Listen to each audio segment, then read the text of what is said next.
Friends, EPFO ने अभी कल ही रिसेंटली 9 मई को एक नया सर्कुलर जारी किया है जिसमें उन्होंने बड़ी डिटेल में बात की है कि किस तरीके से ड्यूज कैलकुलेट किए जाएंगे, किस तरीके से इंटरेस्ट वापस लिया जाएगा, कितना टाइम प्रोवाइड किया जाएगा सब्सक्राइबर्स को, कितना टाइम दिया जाएगा ड्यूज कैलकुलेट करने के बाद, और कितना अमाउंट किस तरीके से रेमिट किया जाएगा, ट्रांसफ़र किया जाएगा from provident fund to pension fund, और अगर वहाँ पर इनएडिक्वेट बैलेंसेस रहेंगे तो किस तरीके से अमाउंट रेमिट किया जाएगा बाय सब्सक्राइबर्स।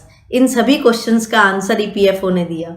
फ्रेंड्स, इसमें मैं यही कहूँगी कि ईपीएफओ का एक बहुत बड़ा इनिशिएटिव है कि वो देर से ही सही, धीरे धीरे ही सही, बट रिस्पॉन्ड करना उन्होंने शुरू किया है और जनरल पब्लिक के लिए एफएक्यू भी लेकर के आए हैं। तो इन्हीं सभी सवालों का जवाब हम देंगे अपने इस वीडियो में with reference to EPFO circular.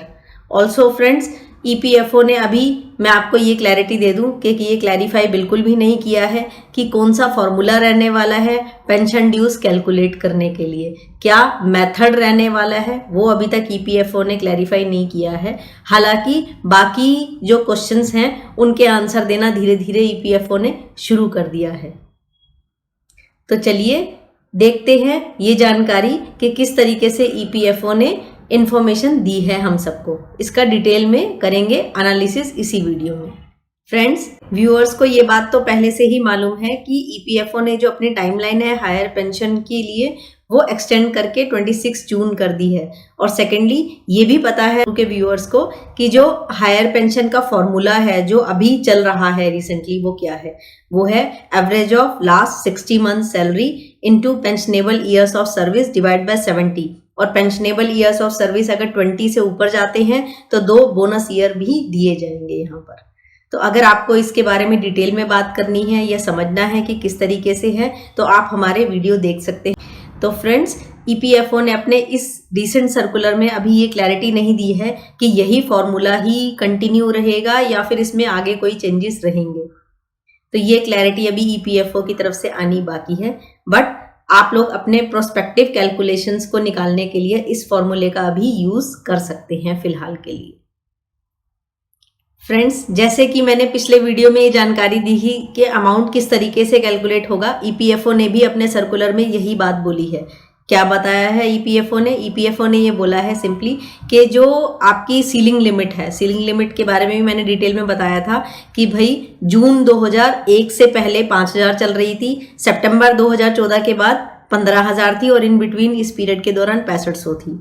तो ये बात मैं पहले भी बता चुकी हूँ। तो फ्रेंड्स, जो लोग ये वीडियो फर्स्ट टाइम देख रहे हैं तो मैं उनको बता दूं कि हमने पहले वीडियो में डिटेल में बात की थी, तो मैं अभी ओवरव्यू दे करके चलूंगी यहाँ पर कि एज इस सिनेरियो में हो क्या रहा था। इसको एक एग्जांपल के थ्रू समझते हैं कि मान लीजिए कि आपकी basic plus dearness allowance plus retaining allowance 1 lakh rupees है।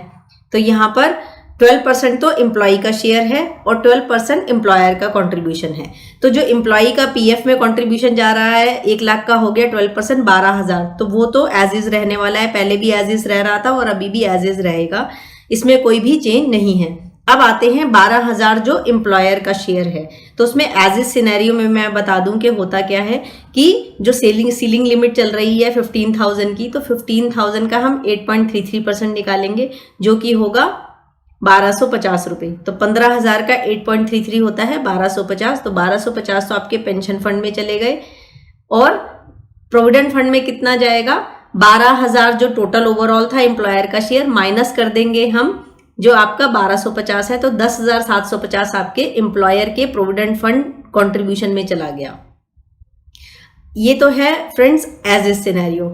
अभी जो सर्कुलर कहता है वो ये कहता है कि अगर कोई भी पर्सन जो सब्सक्राइबर हैं ईपीएफ के, वो अगर ऑप्ट करते हैं हायर पेंशन के लिए तो होगा क्या इस सिनेरियो में, यहाँ पर आपके जो प्रोविडेंट फंड में जा रहे हैं एम्प्लॉयर का कंट्रीब्यूशन 10,750, अब यहाँ से शिफ्टिंग होगी और आपके पेंशन फंड में मनी जाएगी। किस तरीके से जाएगी? तो उन्होंने बोला स्ट्रेट अवे हम 8.33% of your basic plus dearness allowance और योर रिटेनिंग अलाउंस का स्ट्रेट अवे नहीं निकालने वाले हैं। यहाँ पर जो अप टू सीलिंग लिमिट है 15,000 उसका आप निकाल लीजिए 8.33%, तो ये हो गया आपका 1250 रुपये। तो 1250 तो जो पहले भी जा रहा था एम्प्लॉई पेंशन फंड के अंदर, अब भी वही 1250 ही जाएगा। तो अब 1 लाख में से पहले तो आप माइनस कीजिए 15,000, कितना बचा? 85,000। अब 85,000 का अब आप निकाल लीजिए 9.49%, तो ये बनता है 8066। तो 8066 प्लस 1250 तो आपके हो गए 9316, 9,316 रुपये, जो कि आपके पेंशन फंड में ट्रांसफर होंगे स्ट्रेट अवे। आप प्लीज 9.49 मत निकालिएगा, ये मैंने बात पहले भी वीडियो में एक्सप्लेन की थी। तो यहाँ पर employer contribution to provident fund कितना रहेगा? बड़ा सिंपल है फ्रेंड्स, 1 लाख का 12% किया 12,000, 12,000 में से 9,316 तो हमने निकाल लिया पेंशन फंड के लिए, वो अलग कर लीजिए। तो 2684 रुपये आपके बच गए, बैलेंस वो आपके employer contribution to provident fund में जाने वाला है। तो यही बात ईपीएफओ ने अपने सर्कुलर में बताई है कि हम लोग क्या करने वाले हैं, अप टू सीलिंग लिमिट जो 15,000 है वहां तक तो हम 8.33% निकालेंगे, और वो आप जो भी आपका बेसिक प्लस डियरनेस अलाउंस और रिटेनिंग अलाउंस रहने वाला है उसको आप ऐड करके माइनस कर दीजिए सीलिंग लिमिट। उसके बाद जो बचता है उसका आप 9.49% निकालेंगे। तो ये तो रही आपकी पेंशन फंड कंट्रीब्यूशन की एक्सप्लेनेशन कि किस तरीके से ईपीएफओ निकालेंगे ये कैलकुलेशन। यहाँ पर मैं एक बात और क्लैरिफाई कर दूं कि जो फ्रेंड्स 1.16% एडिशनली जो एम्प्लॉई की तरफ से जा रहा था, अब उसकी कोई ज़रूरत नहीं है। एम्प्लॉयज़ को एडिशनली 1.16% कंट्रीब्यूट करने की बिल्कुल भी ज़रूरत नहीं है। ये जो 8.33% है प्लस 1.16, ये 9.49 ही बनता है, आप चेक कर लीजिए। और इसको आप आफ्टर एक्सीडिंग 15,000, जैसा कि मैंने कैलकुलेशन एग्जाम्पल में अभी इस वीडियो में बताया, वो 9.49% निकाला जाएगा। हो फ्रेंड्स, अभी तक की बातें आपको बड़े अच्छे से क्लियर हैं? अगर नहीं है तो प्लीज़ कमेंट्स में feel free to ask us questions, हम आपको उसका रिप्लाई टाइमली बेसिस पे करेंगे। तो ये तो रही ड्यूज किस तरीके से ईपीएफओ कैलकुलेट करेगा, ये उन्होंने पहला पॉइंट डिस्कस किया। और ये भी बता दूं कि उन्होंने ये भी बताया कि ये मंथली बेसिस पे ड्यूज निकाले जाएंगे। अब सेकंड आती है बात इंटरेस्ट कैलकुलेशंस की, कि किस तरीके से इंटरेस्ट कैलकुलेशंस बनाई जाएंगी और एम्प्लॉय से मांगी जाएंगी। तो यहाँ पर फ्रेंड्स होगा क्या कि इंटरेस्ट जो भी टाइमली बेसिस पे, जब से आप सब्सक्राइबर बने ईपीएफओ के, तो ईपीएफओ ने ईयर बाय ईयर अनाउंस करते रहे हैं जो भी इंटरेस्ट है on our provident fund balance के ऊपर। इंटरेस्ट हमको हमारे अकाउंट में ऑलरेडी क्रेडिट होता चला आ रहा है। तो आपको ये बात मैंने बड़ी क्लैरिटी के साथ बताई थी कि पेंशन के ऊपर कोई भी इंटरेस्ट हमको नहीं मिलता है। अच्छा, हायर पेंशन के लिए ऑप्ट करना चाहिए नहीं करना चाहिए, ये डिपेंड करेगा केस टू केस बेसिस पे। इसके बारे में हमने बड़ी डिटेल में वीडियोस बना रखी हैं जो आपको बहुत हेल्पफुल रहेंगी ये डिसीजन लेने में फ्रेंड्स, कि आपको हायर पेंशन के लिए जाना चाहिए या नहीं जाना चाहिए। लिंक मैंने डिस्क्रिप्शन बॉक्स में ऑलरेडी डाल दिया है, आप प्लीज़ जा करके वो वीडियोस जरूर देख लीजिएगा ताकि आपको हेल्प हो अपने डिसीजंस लेने में। और उसके बाद भी अगर कोई क्वेश्चंस हैं तो प्लीज़ हमको कमेंट बॉक्स में रिप्लाई करके लिखिएगा। तो फ्रेंड्स यहाँ पर होगा क्या कि जो प्रोविडेंट फंड में हमें इंटरेस्ट मिल रहा है, ये इंटरेस्ट जो है अब सरकार वापस लेगी हमसे, क्योंकि पेंशन फंड में जब बैलेंस ट्रांसफ़र करना है तो पेंशन फंड में तो इंटरेस्ट मिलेगा नहीं। तो ये इंटरेस्ट की बैक डेटेड कैलकुलेशंस परफॉर्म की जाएंगी सिंस बिगनिंग, और ये इंटरेस्ट हमसे वापस लिया जाएगा। ऑल्सो जो ट्रस्ट के मेंबर्स हैं उसमें क्या होगा, उसमें जो भी ईपीएफओ ने रेट्स अनाउंस किए हैं इंटरेस्ट रेट, वो या फिर जो ट्रस्ट के रेट होते हैं वो, उन दोनों में से जो भी हायर रहेगा वो रिवर्स होगा, वो ले लिया जाएगा interest from that member of that trustee से, अगर वो हायर पेंशन के लिए ऑप्ट कर रहे हैं तो।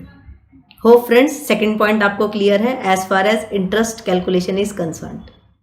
थर्डली उन्होंने ये क्लैरिफाई किया कि जब कैलकुलेशंस परफॉर्म हो जाएंगी तो सब्सक्राइबर्स को कितना टाइम मिलेगा कंसेंट देने के लिए या फिर अमाउंट ट्रांसफ़र करने से पहले क्या प्रोसीजर रहने वाला है। तो उन्होंने ये क्लैरिफाई किया कि जब कैलकुलेशंस परफॉर्म हो जाएंगी तो फील्ड ऑफिसेस क्या करेंगे, ये लोग डिमांड लेटर इशू करेंगे सब्सक्राइबर के लिए, और उसमें क्लैरिफाई करेंगे कितना अमाउंट आपके प्रोविडेंट फंड से पेंशन फंड में जाने वाला है, ट्रांसफ़र होने वाला है, और कितना इंटरेस्ट जो है रिवर्स कैलकुलेशंस परफॉर्म हुई है और इंटरेस्ट रिवर्स होने वाला है।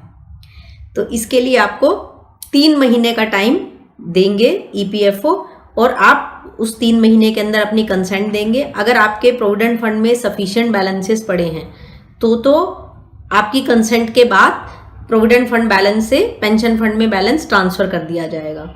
और अगर आपके प्रोविडेंट फंड में सफिशिएंट बैलेंसेस नहीं हैं, किसी कारणों की वजह से आपने पहले विड्रॉवल ले लिया था या फिर सफिशिएंट बैलेंसेस ही नहीं हैं, तो फिर उस केस में आपके पास 3 महीने का टाइम है from the date of issuance of demand notice, जो आपको मिलेगा, डिमांड लेटर मिलेगा, वहाँ से आपके पास 3 महीने का टाइम है। आप फंड्स अरेंज करके, क्योंकि आपको वो out of pocket, out of your own pocket आपको जमा कराने पड़ेंगे फंड्स, वो फिर आपको 3 महीने के समय के अंदर अंदर आपको जमा कराने की जरूरत पड़ेगी।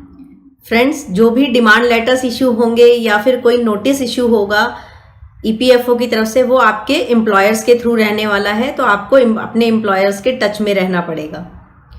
ऑल्सो फ्रेंड्स, अगर बाद में अगर आपके इनएडिक्वेट बैलेंसेस पाए जाते हैं प्रोविडेंट फंड में, तो फिर वो रिमाइंडर्स भी सब्सिक्वेंट भेजेंगे, जो कि वो आपके एम्प्लॉयर्स के थ्रू रहने वाला है। तो मैं बार बार यही बता रही हूँ कि एम्प्लॉयर्स के प्लीज टच में रहिएगा as far as your EPFO matter is concern. Hope friends you find today's video useful for you. If so, please like, share and comment on our video and subscribe our YouTube channel.